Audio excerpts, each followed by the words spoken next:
Hoje a gente vai fazer uma verdadeira autópsia numa peça bem curiosa da nossa história jurídica. Uma lei que, por incrível que pareça, ainda causa muita discussão e tem seus efeitos até hoje.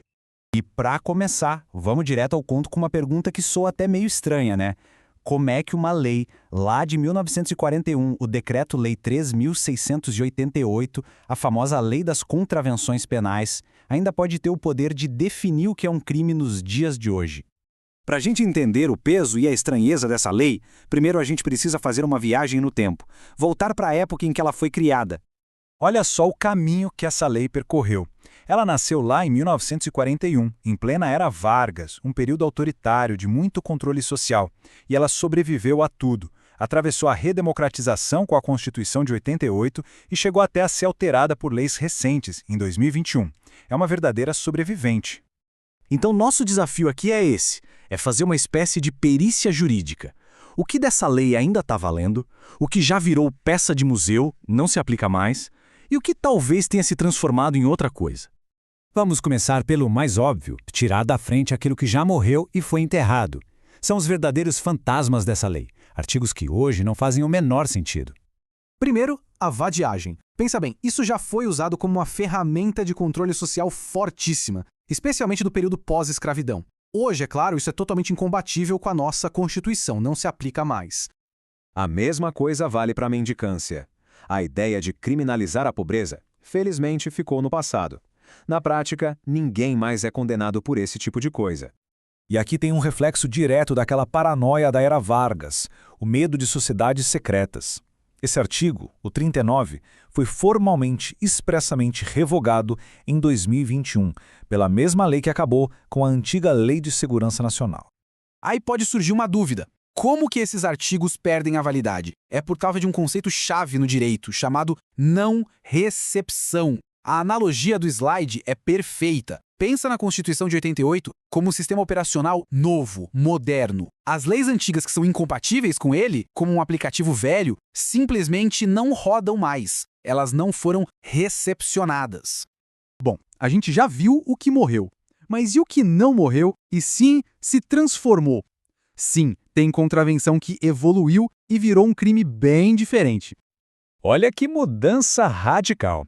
O que antes era uma coisa super vaga, perturbação da tranquilidade por motivo reprovável, o que exatamente é isso, né?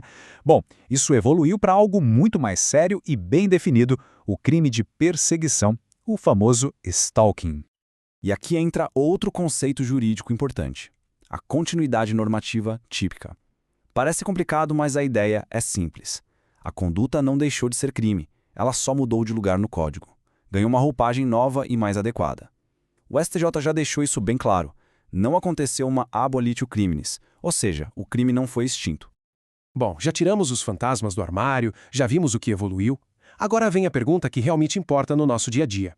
O que dessa lei de 1941 ainda está em pleno vigor?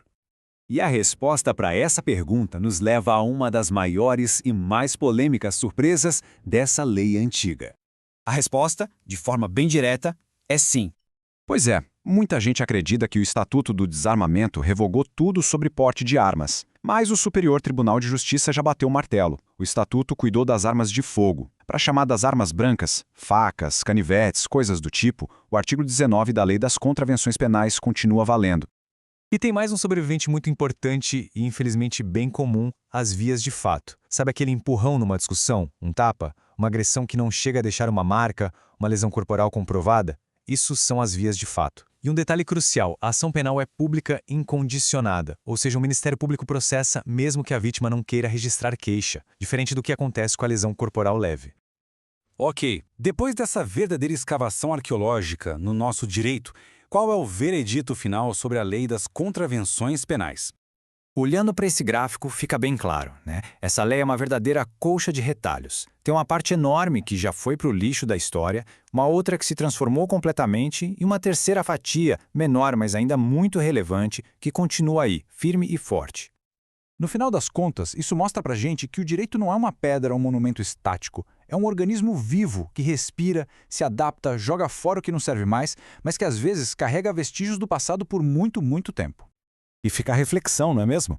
Se uma lei de mais de 80 anos ainda tem partes vivas hoje, quais das nossas leis atuais que nos parecem tão modernas e corretas serão vistas como essas relíquias, como esses fantasmas jurídicos daqui a 80 anos?